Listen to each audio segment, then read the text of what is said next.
This is the Ferrari 599 GTB Fiorano, a 6-litre V12 snarling monster, and that means it's another episode of Drive Every Ferrari, and I'm here in Dubai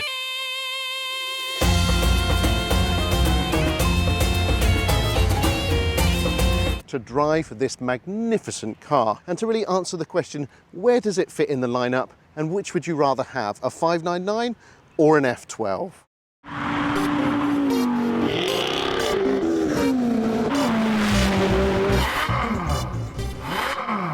The reason why I'm in Dubai and the reason why I'm with this car today is because this car has a very unique history. There's a story behind it that I very much want to share with you this week. So not only have we got an episode of Drive Every Ferrari, but we've also got an episode of Car SOS. We've also got an episode of dune-find. That's right, this is a barn-find 599 that's been restored to pristine condition. And now it's time to take it out on the roads of Dubai and really find out what the 599 is all about. Here we are then, this is the 599 GTB, and it is very much an overlooked car, in my opinion, in the range. Not many people choose one of these. They tend to go for the very obvious F12 or the classic 550, 575. But what I want to discover here today is what's so special about the 599, and is it really the connoisseur's hidden choice? Is this actually a front-engine V12 Ferrari worth buying?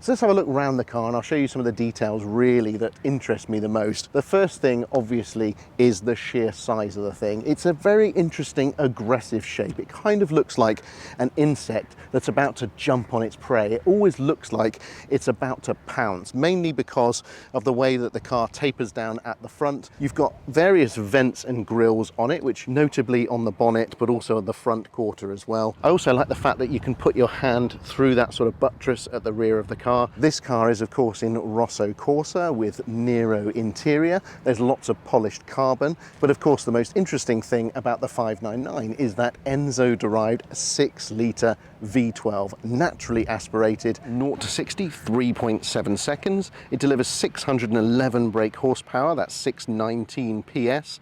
Top speed is a magnificent 205 miles an hour, and it generates 448 foot-pounds of torque, which is 608 Newton meters. It's a pretty lardy beast at 1700 kilograms, but with all that V12 power, it doesn't half shift. As you can see, it's got a decent sized boot, but unfortunately a lot of the space is taken up with this space saver tyre, so it's a little bit of an awkward space. You can at least though get some decent overnight bags in there, so that makes the 599 pretty good for crossing continents and going on road trips. Inside the 599 GTB, you can already sense the evolution over the 575, and as you can see, it's black leather everywhere, polished carbon fibre. This dashboard is a huge bench of polished carbon fibre, which I absolutely love, and it's all very manly Ferrari in here. We've got these lovely sports seats, carbon backed, naturally. The steering wheel is virtually unadorned, so we've got digital starting to come in really on the 599. So you have the same sort of digital display on the left as the 612 Scaglietti. You have an engine start button, but not an engine start stop, because you just press that to start it and you still use a key to actually turn it off. We've got an early Manettino here with a sort of cold, slippery sport race and everything off option on it. In the center part of the dashboard, underneath this cover, we've got the horrible Ferrari stereo, and we also have the climate control settings. Just below that we have the launch control button, the toggle between auto and manual gears, and the reverse button, as well as the hazard warning lights, and of course the button to open the glove box. Heaven forbid that the button to open the glove box is actually on the glove box, but no, it's here. And you've also got these fabulous carbon door cards here on the doors. Lots of Fiat parts bin stuff going on, as you would expect. Further down the transmission tunnel here, we have your central locking controls and you're turning your parking sensors off button. And you've got a proper manual handbrake. Right behind me, we've got a parcel shelf to put some custom luggage on if we desire, but a good bit of extra storage space for that grand touring option. And you've got a nice little bin there at the back, which you can use to store bits in. Ahead of me through the steering wheel, we've got a digital display on the left. We've got the rev counter in yellow in the middle and the speedometer, which goes all the way up to 360 kilometers an hour. And because this is an F1 transmission, we've only got 2 pedals down there. But overall, this is a very purposeful cabin, but you've noticed a considerable step up in quality and fitment over the previous car. But that's enough rabbiting on about the interior and all the carbon. Let's get out and drive this thing. Oh yes. The thing that you have to bear in mind with Dubai is there's an awful lot of speed humps. I mean, a lot of speed humps. So we're gonna have to be careful until we get out onto some tasty desert roads. So this is the first time that I've actually driven the Enzo engined 599 Fiorano. I've driven the GTO, obviously, but as a driver, I'm sort of cocooned in this jet fighter-esque environment. Everything's pointed towards me. Now we've got a plaque here on the left-hand side, which has got 2007 F1 World Championship, which is of course the last time that Ferrari actually won something. Now the steering is very light, and that's something that's carried on through to the F12 and also the 812 Superfast. These cars look massive, they feel like they've got a lot of weight to them, but the steering is always incredibly light. So they're very easy to hustle around at low speed, and they're very easy to hustle around at extreme speeds. Like all the modern front-engine Ferraris, the engine is set back as far as they possibly could in order to improve handling. Oh, you really start to get a sense of the power of the engine here. Remember, it's a 6-litre V12. That's where the 599 comes from. It's the total displacement of the car divided by 10. 5,999 cc divided by 10, 599 GTB. Now you'll note, of course, that on the passenger side there is a grab handle, and that is so that scared passengers have got something to hold on to. Ferrari, you see, thinking of everything. Now, of course, the 599 doesn't have the very latest Ferrari paddle shift gearbox. It's one of those earlier generations, which means if you've got your foot flat to the floor and you make the changes, progress can be quite jerky. So I always find just the slightest of lifts on the change helps to smooth it out. It's okay on the downshift, but when you're going up, it's nice to just give it just a little bit of a lift. See the jerkiness there? I do keep forgetting that actually a Ferrari in Dubai is not that rare a sight, really. I mean, these are about as common as taxi cabs. Normally you'd expect to be being sort of like gazed at as you're driving along on the motorway, but nah, no one really gives it a second glance. I almost wasn't going to feature a standard 599 because, of course, you know I've driven the 599 GTO, and I thought that would be all the 599 any man could ever want. But I was so intrigued by the story of this car that I just had to get behind the wheel. It's incredible to think that this car was essentially a wreck, a dune-find, and yet owner Jason has completely refurbished it. He's replaced the completely seized engine, he's replaced all the suspension components, he's had all the interior out, all that sand has been removed, the bodywork was in terrible shape, and yet look at it today. This car's now done 70,000 miles and he drives it every day. The man's a legend. Here we go. Fancy some beans then? Here we go. Second gear, beans, slightly sandy road. Oh, oh, oh, listen, listen. Oh, yeah, those gear changes are absolutely brutal. Now, there's quite a lot of wind noise. You've got pretty enormous mirrors here on either side, and that does generate quite a roar. Relatively tight corner, Yeah, you can definitely feel the weight when you're cornering hard like we are now. You can definitely feel the weight of this thing. Oh yeah, there's a decent amount of body roll.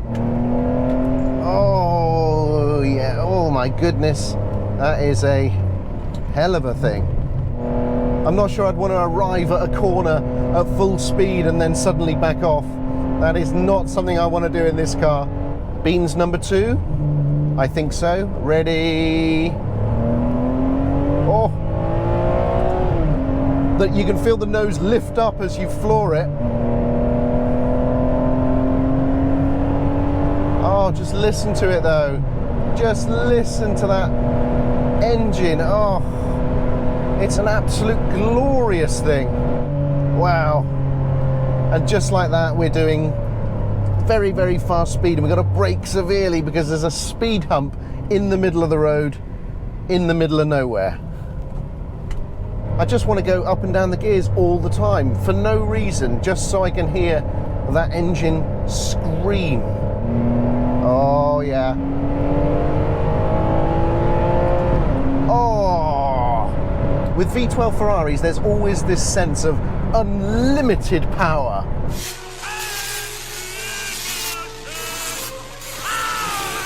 Because of that slightly more primitive gearbox, if you are on it and you get quite a vicious gear change, it can upset the whole car. It is a car that demands your attention. You cannot fax in your performance, because if you get it wrong, and it is quite easy to get it wrong, it's going to be a enormous accident. If this thing lets go at high speed, you are in no way getting it back. I don't care how light the steering is. The reason why I really wanted to get in this car, not only because obviously I'm in Dubai and I was keen to try as many Ferraris as possible while I was out here, but the 599 is quite an interesting one in the Ferrari range. It's sort of a bit of a forgotten Ferrari. Everyone knows about the 550 Maranello and the 575, and everyone knows about the F12, but a lot of people seem to forget about the 599. At the time, people criticised the fact that it felt so big, and it was a big car. It had a little bit of a reputation of being quite spiky and a bit hard to control. But when you see one of these things in the flesh, you're reminded just how good looking it is. It's far better looking, I think, than the 575. I mean, obviously it's no F12, but these are quite subtle cars, and I quite like that. It's got all the passion, it's got the drama, it's got the ridiculous speed, and it's got the handling and all the things that you want from a thoroughbred Ferrari. But it doesn't shout about it. You hardly ever see them on the road. One thing I do have to say, having been to Dubai for the first time in my life, I've waited 50 years to come here, is that not only are the people incredibly welcoming, I hadn't really appreciated the size of the car community, just how passionate everyone is. And it tends to be cars and watches that really unifies everyone. I suppose I could call myself a real YouTuber now because I've been to Dubai and I've driven a Ferrari. That seems to be what the young'uns tend to do. So now that I've driven this car for a considerable amount of time, what do I like and dislike about it?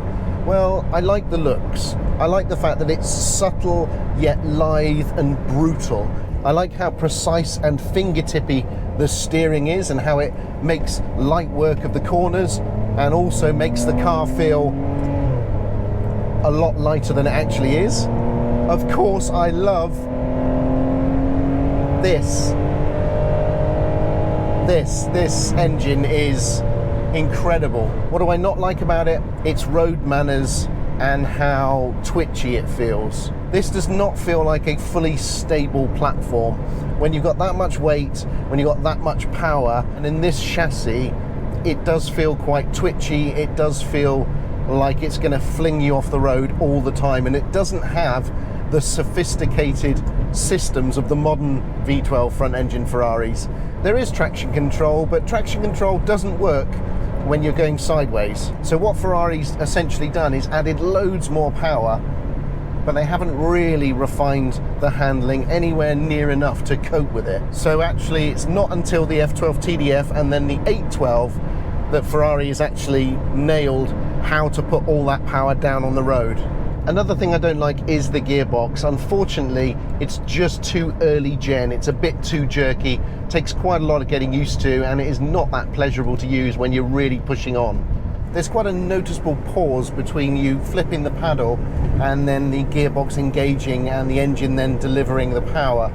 It can make for quite jerky progress, which is probably one of the Achilles heels of the 599. Now, of course, you can get a manual 599. Overall, it is just a very usable and actually quite affordable modern Ferrari. F12s, remember, are still a lot of money, and the 550 and 575 are kind of creaking and getting a bit old now. The 599, though, at the moment is quite affordable. It's relatively unknown, prices have not shot up, so you can get in one of these for quite a small amount of money. Running costs, obviously it's a V12 Ferrari, so they're still going to be quite high. Would I have a 599 over an F12 though? No. I think on reflection the F12 is still the better car overall. No one thinks, oh god, I wish I had a 599 GTB. Just doesn't happen. And yet, think of what you're getting for your money. You're getting a space age car compared to the 550 and the 575, and yet you've still got that engine, you've still got that incredible Enzo-derived engine. In many ways, the 599 is the smarter buy, but out of a choice between this and the F12, I think I would always go for the F12. I just think it's that special. It takes all the ingredients of this and it increases them by about 30%. The downside is you've probably got to pay 50% more for one. And now I'm going to have to stop because I've run out of road. So, a rapid history of two-seater front-engined V12 Ferraris then, and it has to be a rapid one because there are a whole lot of them in the early years. It all began with this epic 125S, the very first car to wear the Ferrari badge back in 1947. I mean, look at it. This was followed in 1948 by the 166 Inter and the 166 Mille Miglia, a very pretty car indeed. Further increases in engine capacity saw the 1950 195 Inter, the 195S, and the beautiful 4.1 litre 340 America. That delivered 220 brake horsepower and was aimed at the American market. In 1951, Ferrari launched the 2.6 litre V12 212 Inter, the convertible version of which was the first Pininfarina designed Ferrari. And in 1952, we got the 250S and the petite 225S.